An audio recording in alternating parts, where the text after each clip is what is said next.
Welcome, everyone, to another broadcast of The Soul of the Everyman on the ArtistFirst radio network.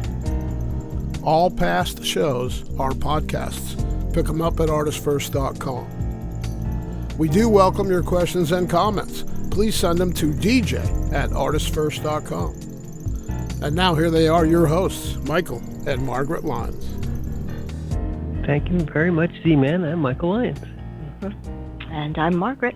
And there are a lot of past shows. Yes. There are, I dare say, hundreds of them. Oh, isn't that a frightening thought? It's frightening thought. And for the extremely resilient, or maybe redundant, we are going to talk about resilience tonight. Mm-hmm. And I think we'll start out, I think, Margaret, by maybe defining the word.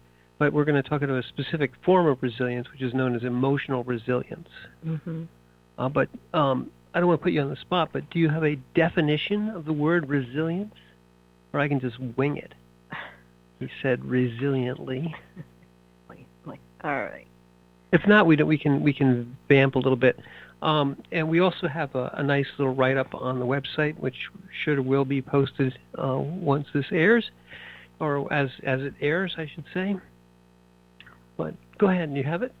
Well,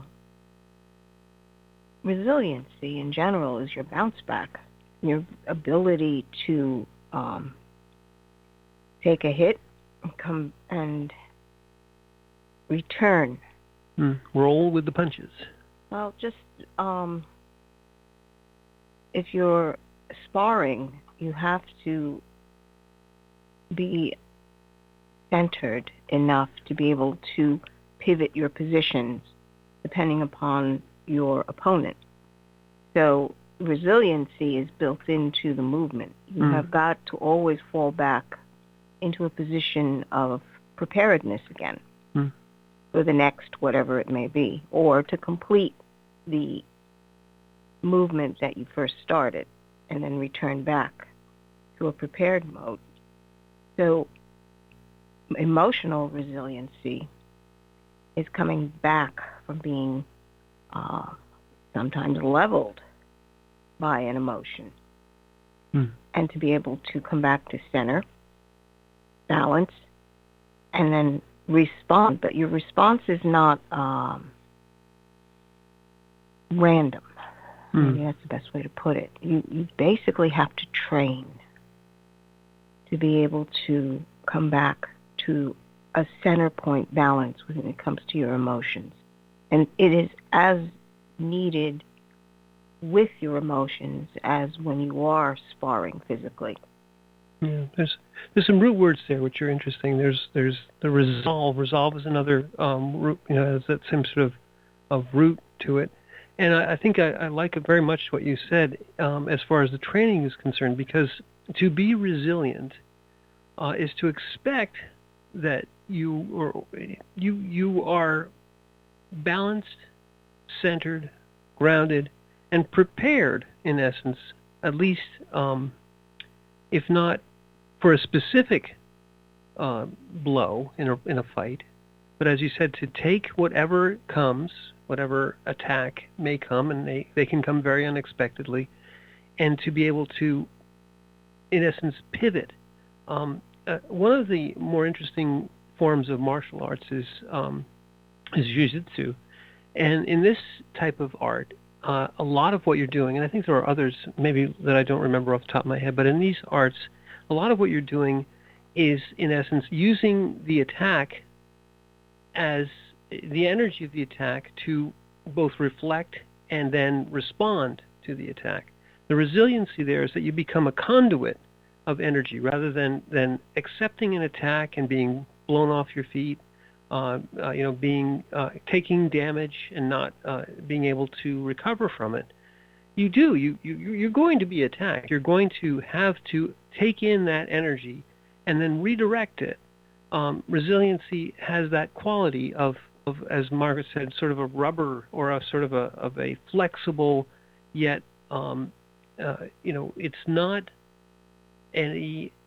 a quality which is just rigid. You aren't just withstanding the blow.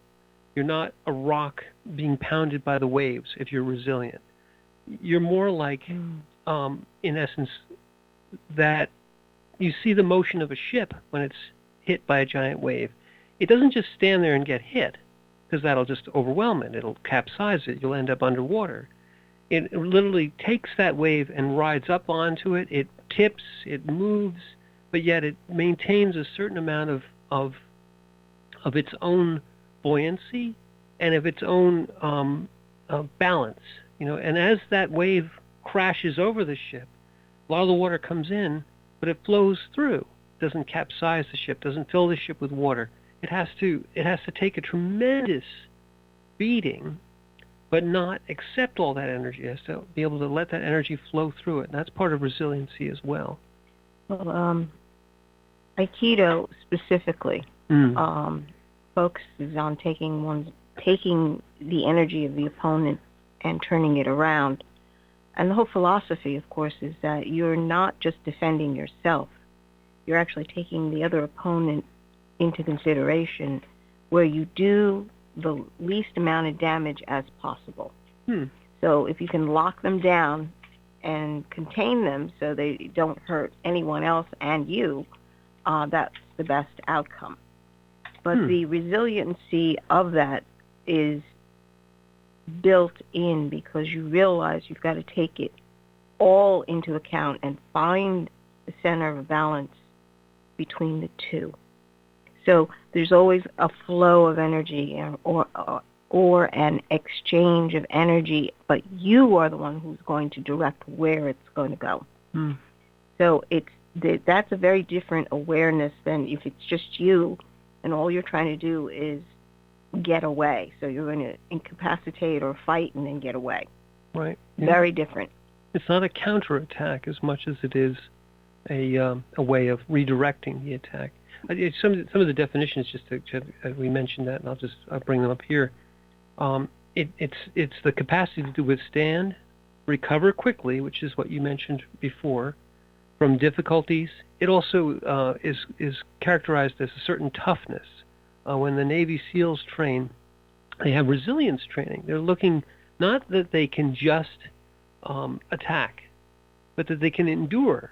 Right. Resiliency is a form of endurance. The storm comes. You can't change the storm. The emotional attack comes. The physical attack comes. Life comes at you fast. You can't change that. And the brittleness of the ego, and this is where we'll bring the ego in, the brittleness of the ego doesn't accept it, rejects the circumstance. Life is coming at me. Why? It's not fair. That's not resilient. That's fragile. That's brittle. When the ego does that, and then the world doesn't care, the universe doesn't care, and it comes in, it shatters the ego. The resilience is the being. Resilience is the capacity of being to be in the face of any reality. You have to accept. Tolle talks a lot about this too. He talks about accepting the circumstance. And people say, well, you can't just accept it. You've got to do something about it. No. The very first thing you have to do is say, this is, the isness of now is a very resilient position, because you say, I had a plan. That's not going to happen. I wanted to do this. I don't like this. I wanted to do that. I liked this. This was my preference. This was my plan. This is what I wanted to do. Something happens. The very first thing the ego does is say, no, it's not fair. It's got to be fixed. Someone's got to do something about this. I'm important. Don't you understand? Resilience, the being says, okay, this is the moment of now. And in the moment of now, the first thing that you do as accepting that is an incredibly resilient thing. And see, okay, this is what we actually have to deal with right now. And once you do that, you free yourself. You give all of your energy, not focused on why it's not fair and why it should be different. No, that's wasting time and wasting energy and wasting your attention going against the past and towards the future. No, in the moment of now, you can focus all of your energy to take in, accept what's happening, and then say, well, can I do anything about it, or do I just have to endure it? I just have to accept it and just be in it. Well, when you're looking at something, the term that you always hear is, it is what it is. Mm. And it's a very good term, because right in that moment, there is no judgment in what it is. It just is. Mm. And you just look at it, take stock of it. But taking stock of it is always interesting, because what is the viewpoint that you're taking stock from? Is it your personal viewpoint where it's good or it's bad for you? Mm. Or are you capable of enlarging that picture and seeing everything around you, saying, wait, this is in danger, this person over here or this group over here. How can we resolve this so that no one gets hurt? Yeah. It is what it is means that the storm's coming in. The winds are blowing really hard. Possibility of a tornado, let's say. It is what it is accepting the fact that there is this possibility of real danger. So what do? Do you run around screaming, going, I shouldn't be here? Or, somebody save me? Or, what can we do? And if it's a we, how many we?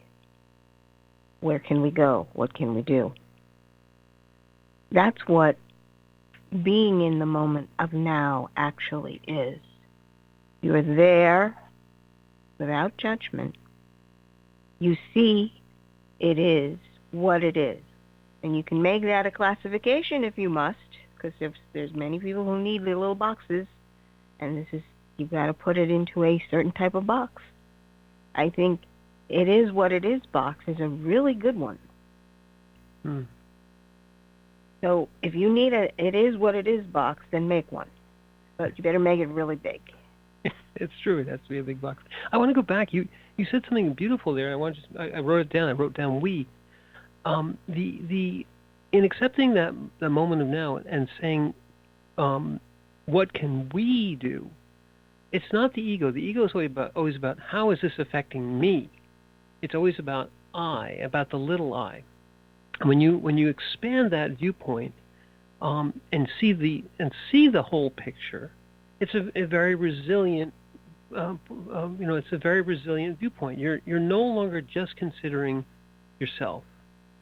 Let's say you give the example of you're trying to get somewhere. You're trying to travel in the airport, and something terrible happens, and the plane gets canceled, and you're going to be stuck there for hours and hours.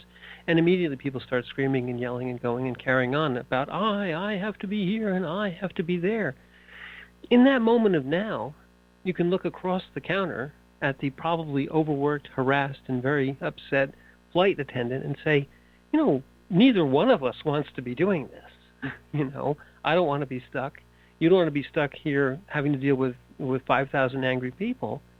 If you resiliently accept that, guess what? For no other reason than it is, your flight's messed up. You're going to have to deal with that. And you look at that person across from you and say, this is another being here who is, if I were to trade places with them, that's the old put yourself in the other's place, which is also a beautiful way of looking at the moment of now. I wouldn't want to be having to deal with some idiot ranting and raving about their concerns all alone. It's we. It's okay, look, is there anything that can be done? You maintain, if you say it is what it is, you maintain your humanity. You see the human in the other person. You are able to work together to help each other. And maybe there's nothing that can be done at this exact moment, but making a big deal out of it, making it all about your ego, making it scream, yell, rant, rave, don't you know how important I am? Kind of moment just makes it all the much worse. Mm-hmm. It wastes your energy, wastes your time, turns you into a big, AH,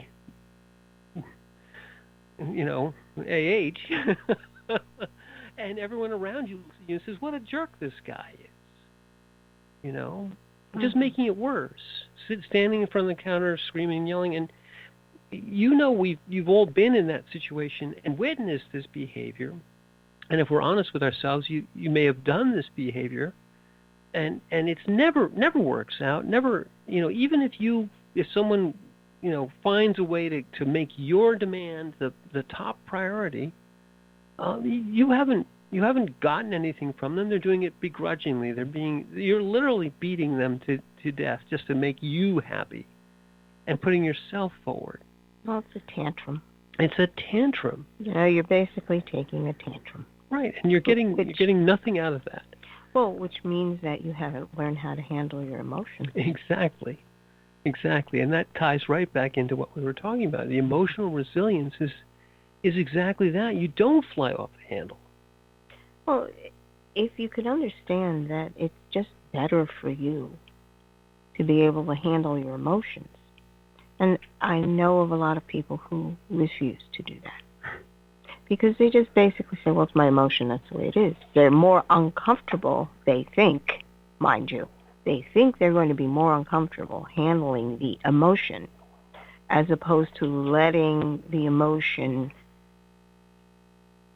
express itself, not physically, but it becomes a focal point for your consciousness. You see what this emotion is. There's anger. I see my anger. There it is. I feel angry. First step, of course, is not, I am angry. Mm-hmm. No, I feel angry. That is the very first step, understanding that many times when you fly off the handle, you have identified with the emotion you are feeling and not just felt it.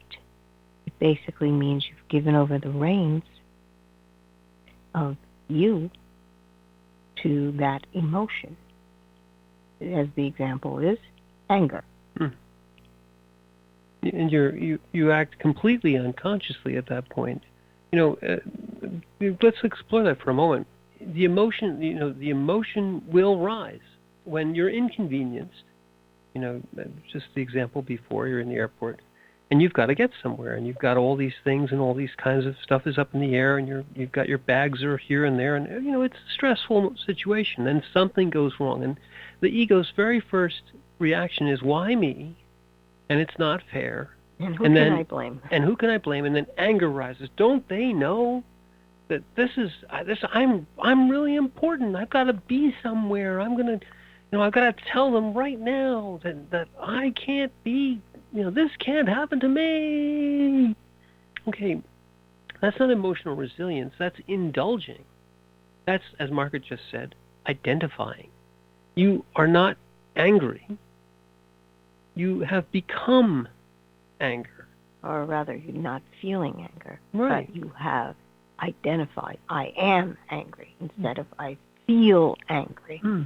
That's a great distinction, by the way, Margaret, Yeah. because when people say, I'm angry, they say it in almost as one word, I'm angry. Well, I think the phrase is, I'm angry, and you made me angry. Oh, even better, you made me angry. It's just like, you give me that much power? But if you deconstruct that, I am, my being is anger. And then, as Margaret just said, and you made me angry. So not only have you given yourself over, your whole being over to an emotional tantrum, a child of in essence, an uncontrolled emotion, but you've given over the determination of who you are to the other, to some faceless, nameless other, that has made you angry. They've literally enveloped your being in anger through their control, not yours. That's not emotional resilience. That's your boat, your ship of life is the Titanic, and it's hit the iceberg of anger, and it's sinking. And you are no longer in control there. You're not even conscious anymore. All you are angry. Yeah. No, if you really think back or try to re-experience that, you realize that in that moment you become possessed by anger. You can't stop yourself. You fall into this well-worn groove of what you always do when you're angry. Do you yell? You raise your voice? Do you shake your fist? Do you stomp your feet? Do you snort? What do you do? No, seriously. Everybody has their own foibles and characteristics of what happens when they're angry. Right. Neurochemically, and just to digress for a second, that trigger, whatever it is, starts a whole cascade of neurochemicals, of stress hormones, of all kinds of things coursing through your system. None of it is very good for you. But as Margaret said, there are literally well-worn neurological pathways in the physical brain that you fall right into. You also fall into incredibly well-worn behaviors, stories. This always happens to me. The last time this happened, and this, and this. It just springs to mind that your lips and what all of that starts flowing out of your actions. Your face turns red. Your fists clench. You start to sweat. You start to raise your voice. You start to look around for someone to blame. You become anger, and you're completely unconscious. The words that you will say, and the actions that you will do, and the people you will offend, and the hurts you will cause.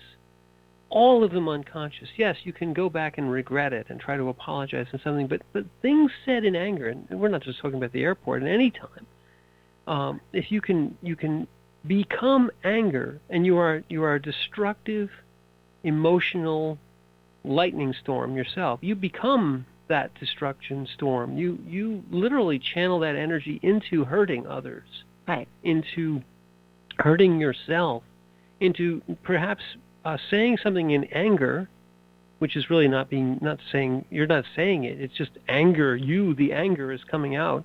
Saying something in anger, which can, linger as a damage to a relationship with someone you may love or may love you for years. You may offend somebody so deeply that it becomes an obstacle to your relationship for the rest of time. Hopefully not. But it's true. But it's true. It happens. True. I mean, usually the people that you wind up venting on, if you want to call it venting, are the people that you love. And in your head, you're going, well, they love me. It's okay. I can do this. They know I love them. It's like, why are you doing that? Because you can't handle the emotion that you are just engaged with. It's emotional fragility. It's emotional possession. And possession. Say that again. Yep. You have become the emotion. You are not feeling it the way you were supposed to feel it and let it go. You've basically become it. And truth be told, I know people who thrive on anger. They feel powerful when they're angry. And it's like the only time they ever get to feel powerful is when they're angry. So that's an addiction right there. You get a dopamine hit from feeling that power. But you may acknowledge that you are hurting everyone around you, but you're like, well, I feel better. Well, good for you. Well, good for you. So all of this is the antithesis of emotional resilience. We mentioned it earlier, and we'll just go back to it now. The quality of resilience is to be flexible, and to accept what is happening right now is the first sign of flexibility. So in the same situation, you're at the airport, you're trying to get somewhere, your flight gets canceled, something terrible happens, whatever it is, and now you're stuck for hours and hours and hours. That anger is going to rise. But as Margaret said earlier, the very first thing that an emotionally resilient person does and says is, I feel angry. I feel angry. Right. And so what is that doing? It's saying the I is still I. I feel angry. And the next question may be, why do I feel angry? Not why me, Well, why do I feel angry? Well, I wanted to get on this plane, and now I'm going to be late, and I have to deal with all these situations, and people are counting on me, and now I'm going to have to call them, and so there's a whole bunch of new things, unexpected things, a storm, if you will, which suddenly blew into your life, seemingly out of nowhere, because the universe, amazingly, doesn't care about you. I know it's terrible. I know it's crazy town. But the universe doesn't care because the universe is not a caring thing. It just is a thing. It is an object. It is the creation that we inhabit right now. The creation has random in it. It just does. To not accept that is to live in a fantasy world. To live in the real world, random happens. So random happens. And the very first thing the emotionally resilient person says is not why me, but why not me? It could happen to anybody. So there it is. Anger rises.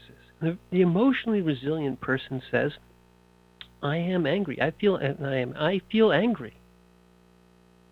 But it's still I feel, not I be, not I am angry. I feel angry. And again, as an emotionally resilient person, you're familiar with that. You say, well, I've been angry before. It's not the very first time, and I'll get over it. And in fact, the really emotionally resilient people go, I really don't have time to be angry right now. Okay, anger is there, but let me take that energy and put it to something that is actually going to help me. Okay, I'm angry, so now my heart's racing and I'm alert. I'm going to do something. What? What should I do? Okay, well, let's actually think about it for a moment. I should call somebody. I should see, is there another flight? But when I go up there, I don't bring the out-of-control, emotionally 2-year-old screaming and yelling and frothing at the mouth. I bring myself and I say, well, hey, I was on that flight. I really have to get somewhere. Is there anything that can be done? It's now you talking to the other as a person. They're going to talk to you as a person. You've dealt with the 2-year-old. You've kept that little ball of anger and given it a space. You have it allowing you to powering perhaps your actions in the sense that you're alert and you're ready to do something, but it's not unconscious. It's not you being taken over. It's not you running around trying to blame the universe for upsetting your little apple cart. Very different when you're emotionally resilient. Yes. It's allowing yourself the space, because once something happens that is unexpected, you have one of two choices. Focus in on the problem and try to handle it some way, or take a step back and observe. Just observe. In that moment of observation, you can evaluate what can be done, what can be changed, and what cannot. It's the prayer of serenity. Exactly. Very true. Do you remember it? Yes. Lord, help me to change the things I can, and the serenity. Give me the serenity? To give me the serenity when I cannot change. To accept that when I cannot change. We should look it up to get it exactly right. We're both paraphrasing it. But the prayer, not the prayer, but the it is what it is at the core of that. That prayer is being said out of your spirit, your soul. You're actually in that moment of consciousness and saying, okay, I see my reactions to all this, but that's not going to help me at all. I'm more than just the emotion I'm feeling. What is the appropriate path that must be walked? And the serenity that you need, the peace inside, allows you to come back to a balanced point so that you can take an action. Resiliency is stopped when you can no longer recover from an action. Yeah. I have the prayer if you want me to read it, or would you like to read it? You can read it. Okay, so it's God, grant me the serenity to accept the things I cannot change, the courage to change the things I can, and the wisdom to know the difference.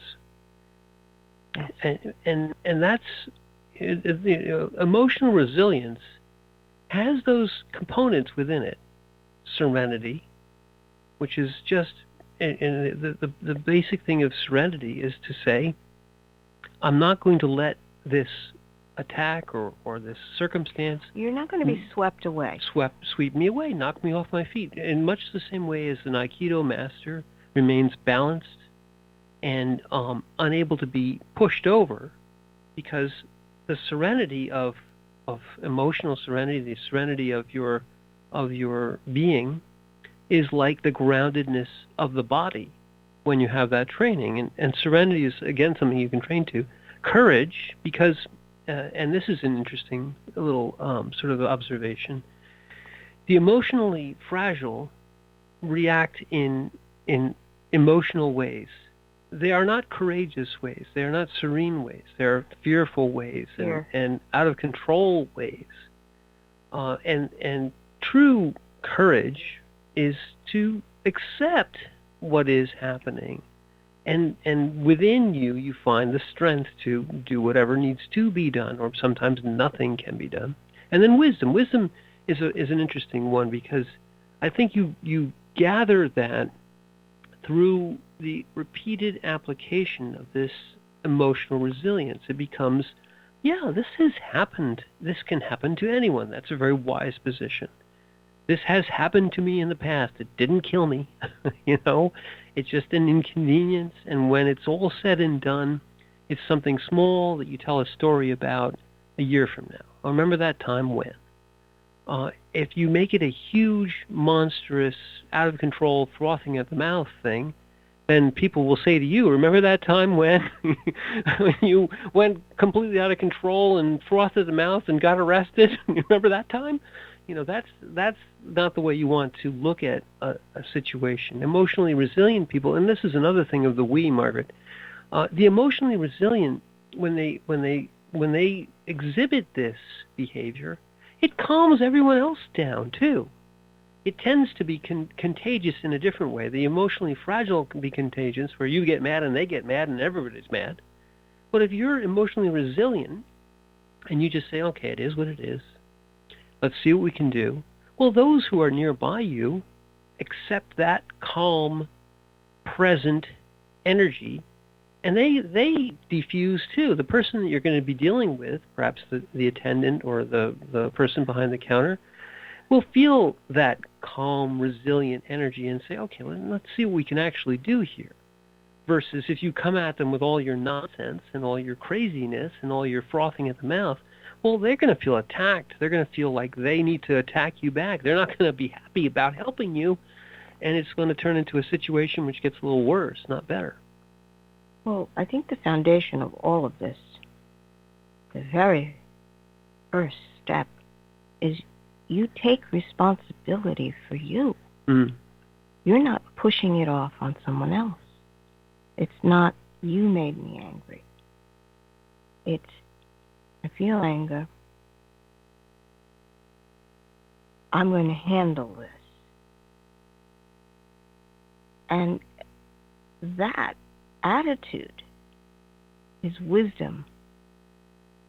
I am going to handle my emotions. Because you are the only one who can, truthfully. And I think that's an interesting thought, because people have a tendency not to do that. They want to believe that their emotions are a random thing. This happens and I feel happy. This happens and I'm disappointed. This happens and I'm sad. This happens and I'm regretful. Do you really want your emotions to be subject to something outside of your control? And this is what I mean. People think that being in control of their emotions is that somebody else has got to make you feel better. It's like, okay, what are you, 2? No. That is exactly what happens when you're a child and you can't separate yourself from somebody else. It all kind of mashes in together. But taking responsibility for you, your emotion, I feel this way right now. And your first step is allowing the feeling to come through. I'm sad. I feel sad. Do you need to cry? Then let the tears fall. Allow it to pass through you.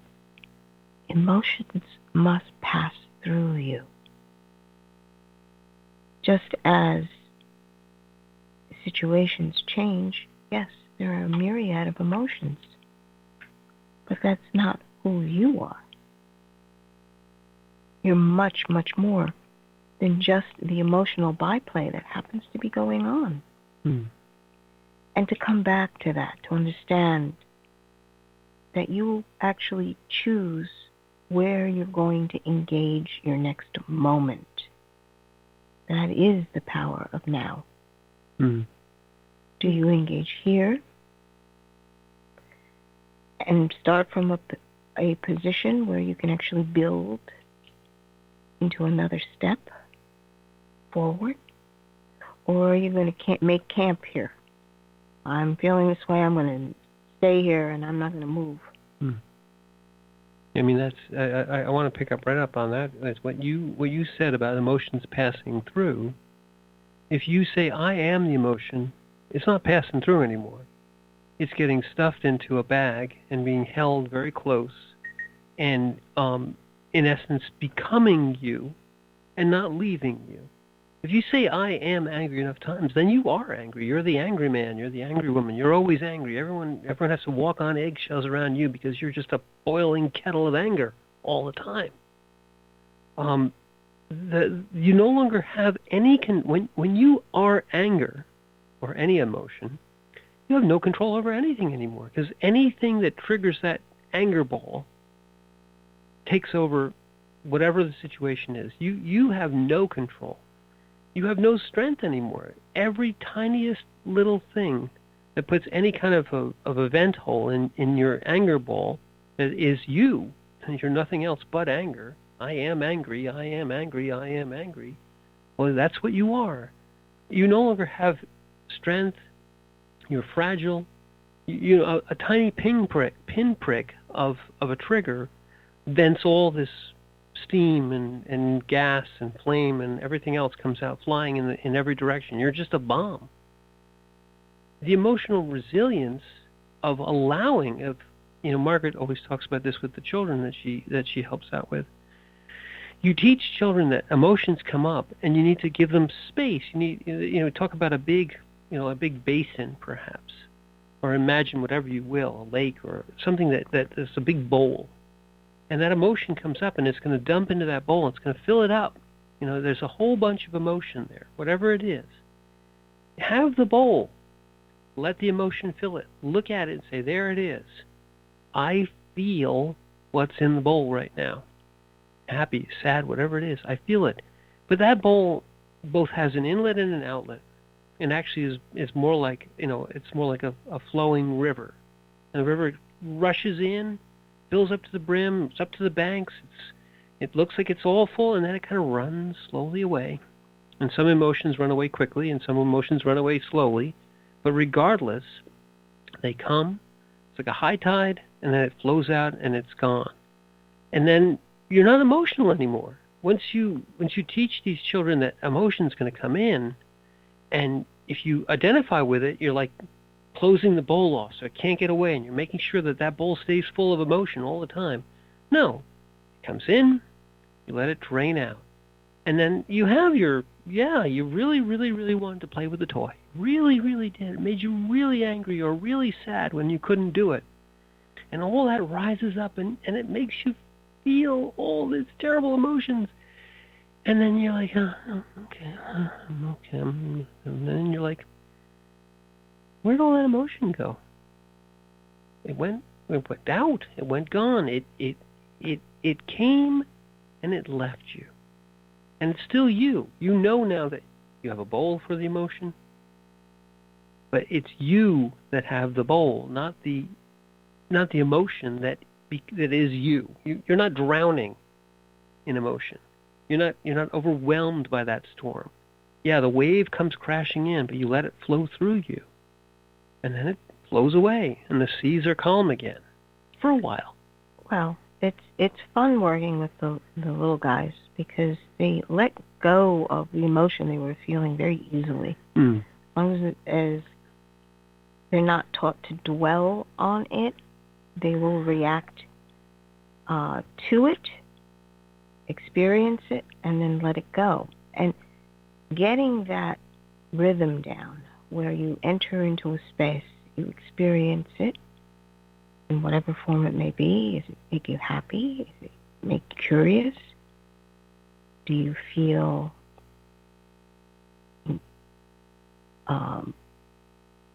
like you want to try again? What do you feel? And then once they feel it, they let it go, take a next step into the next experience, whatever it may be, the next task that they're learning, trying to pour water into a different cup without spilling. You know, it's if we can allow ourselves to learn that way again, because children do it automatically. They call it play. When children are playing, they go through these rhythms naturally. And that is something that we need to embrace once again in our adult forms, to understand that it's not the end of the world. And when you start small, you begin to build up that resistance. It's like resistance training. You become more and more resilient. Your bounce back gets better and better, quicker or higher or whatever it need be. You can come back to center and not be disturbed. You know where you're going and how you're going to do things. So allowing yourself to realize that life inevitably presents challenges. It's what it does. There's no life that I know of that is what we would say easy. No, nothing's idyllic. There will always be a challenge. So it's like, can you get over that? Can you? Because there are people I know of that no, it's got to be perfect. It's got to be perfect. It's got to work the way I want it. It's like, but that's not real. You're creating a pathway where you're going to be disappointed every single time. And if you've already taken into account that there will be challenges, there will always be challenges. All right, we'll get over that. There's always a challenge. Okay. So you come back to center. There's always a challenge. Come back to center. Alert. Quiet alertness. What do I need to take into account? And then that's when you begin to take responsibility for your emotions, as well as setting limits to what you are in relationship to, whether it's another person or a job or a location or a situation. You're at peace enough to take that as your center point and make a decision. Very much so. I want to go back because you gave us 20 good points here, but we just want to emphasize because what you said is exactly correct, and it really needs to be it really needs to be understood. In teaching children, which you guys are doing and should be done in every school, in teaching children to identify, and you guys, I know you have specific you have specific guides on how to identify. So you give these children, first of all, they feel this emotion, and then you give them a guide on how to identify it, which is so good because it immediately lets them observe. You're saying to them right away, okay, there's something happening within you. No one else knows what it is, but you do. Look at here and say, what is it? What are those things are you feeling? And you give them faces, whatever it is. It's a little bit of emojis are perfect. And they pick out the one, maybe it's a color, or maybe it's a face or whatever it is. Which one of them is what you're feeling? Right, and that's so key. And they pick it out, and to do that properly, they had to observe. And this is an interesting sort of side note of this, is that it's a group activity. All the children see that, Johnny or Susie is having an emotional issue right now.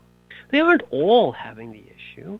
So they're observing the one of their group that's having to say, okay, give me a second here. I got to figure out what this is. So this is beautiful training. And you mentioned, resistance training. Well, people are familiar with that for the body. You lift weights or you take stretchy cords, whatever they are, and you do this over and over again to build strength and resilience in your muscles. Well, this type of emotional training done with children who are very emotional to start with, and we all were, but they need this, this resistance, this resilience training to say right away, you don't allow this stuff to come in and overwhelm you. You say, okay, what is it? What is it? And the brain is involved in exactly that. I feel what? Oh, it's this one, the blue one. Okay, that means I feel sad. And doesn't take it away just because you identified it, but you say, okay, sad. So I feel sad. So this is what sad feels like. And it comes up and I feel, my voice trembles and my eyes leak and I feel, just like being isolated and I don't want anyone to see me and all that. Okay, great. I'm feeling sad. But you have that tool. And people, and you guys do this very, very deliberately. You say, okay, now Johnny or Susie is feeling sad. They've said it. They put it out there, but you tell the group they're feeling sad. They've done it right there. Give them some space to feel sad. Let them feel sad for a minute. And maybe you say to them, well, what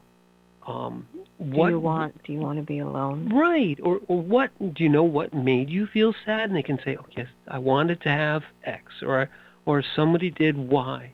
Okay, so that's why you're feeling sad. There's a reason. And let them feel sad. Give them some space. Let them have within themselves the permission to give space. The question we always ask them is, what will it take to help you get back to the green zone? In other words, the alert and happy, I'm ready for the next thing. What do you need? Do you know what you need in order to help you get back to the green zone? And isn't that beautiful? Because you let them take control. Yes.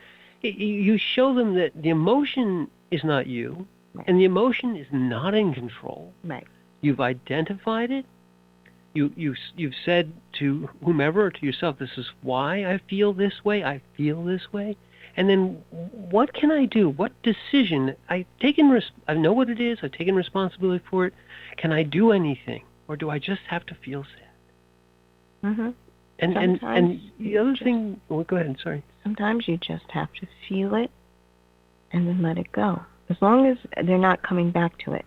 What you just said is you let them say to them, okay, sometimes you just have to feel it, but it's not going to last forever. You don't live there. This is a thing that will come in, and you say, there it is. This is why.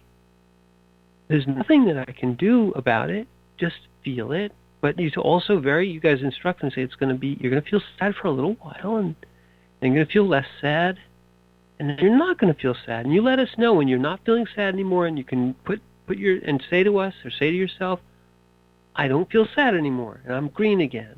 Or, when do you feel like coming back to the group? Exactly. If you need a few moments over there, then when you're over it, you can come back to the group. And what you do there in giving them all that control and that resistance and resilience training is you build emotional strength. Emotional resilience is emotional strength. It's emotional courage. You know what this is. You know how much power it is. You know it came up from you, that it was triggered by something, and you know how to handle it. And you know that you are still you, and you are in control of this emotion. Mm-hmm. And you can do things with this emotion. Maybe this emotion allows you to run faster. Maybe this emotion allows you to jump higher or do whatever it is you need to do because it's power.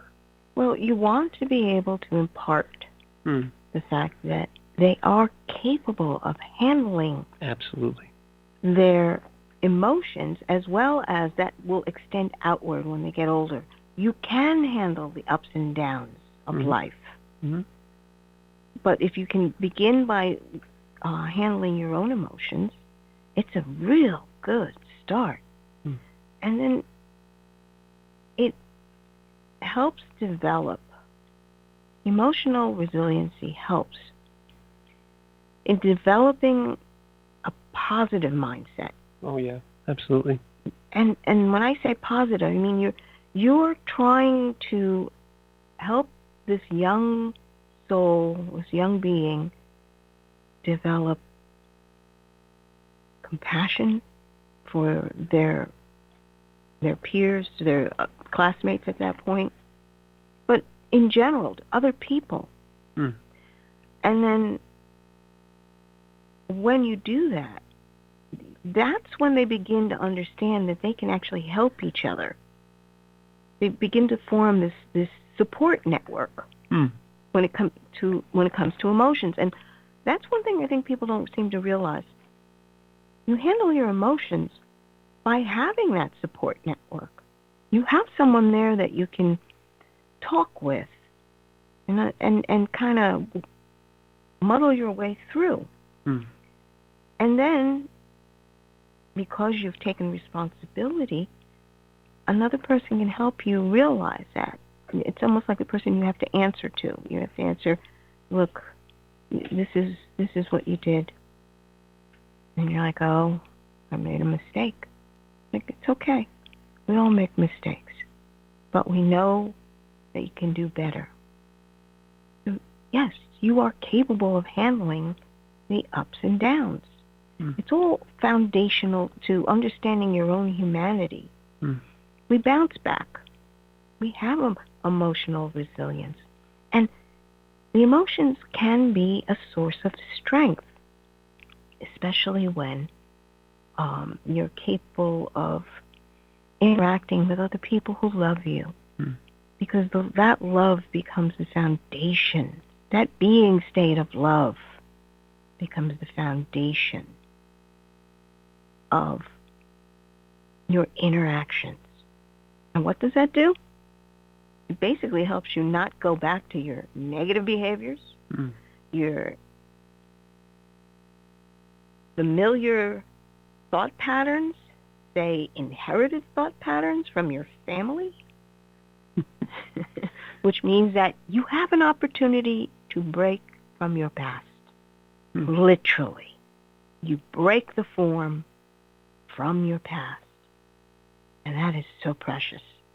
Because when I say break, it's like anything that was holding you in chains. Any thought form that was holding you in chains. For instance, you're a loser. You never win. Did someone You'll say that? You'll never amount to anything. You'll never amount to anything. I had such hopes in you, et cetera, et cetera, et cetera. Those are chains that were put on you. So identifying that, saying, you know what? That was then. I forgive you. for saying that to me. Because probably somebody said that to you when you were little. And you're just handing it down. That's good old familial thought patterns. Yeah, absolutely. So break from the past. It's a wonderful thing. When you realize that you actually have the power to do that. It's not dependent upon another person. It's only dependent on you. And if you forgive the other person for saying that, realizing that, you know what, they are also a victim of that thought pattern that was handed down. And as you do that repeatedly, from the smallest things to the largest things, learn to overcome adversity. This is how you overcome adversity. And then you thrive. Despite all the CRAP that's being thrown at you, any challenges put across your path, you thrive. It's like, oh, what can I learn about this? What have I not seen that this challenge is going to show me? Well, that's an extremely resilient position. Again, to take in everything and say, what can I learn? What can I do? We've been kind of passing by our quote all the way through. We did have a nice quote. I just wanted to not pass by it entirely. The One of our beautiful. favorites is Khalil Gibran. He's a beautiful poet. And he had a line here which I thought was very appropriate for this emotional resilience. You want to read it? Sure. Out of suffering have emerged the strongest souls. Most massive characters are seared with scars. And Gibran here is talking about suffering, and he's talking about strength. Emotional resilience is strength training. Emotional strength training. You begin, if you're a child, you begin with small things. Small things are your emotions, your childish emotions. You're sad about. You feel sad about a toy, or you feel angry about something that somebody did to you, or whatever it is.